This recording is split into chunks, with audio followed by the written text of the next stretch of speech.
Digalee lafa dhiirri oolu akka boona jeese boona laaffisu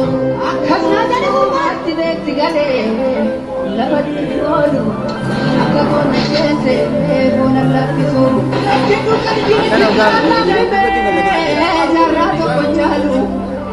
jabaatu yoo namoota biyyaaf lolu karaan ati deemtu milkeessiifaa tolu beelaan deemuun argii ganama galgala jabaatota jeesiisoo namoota galgala qabeenyi biyya kee hundumtuu siisifa jabaatu dheeransoo fuuldurri keessa.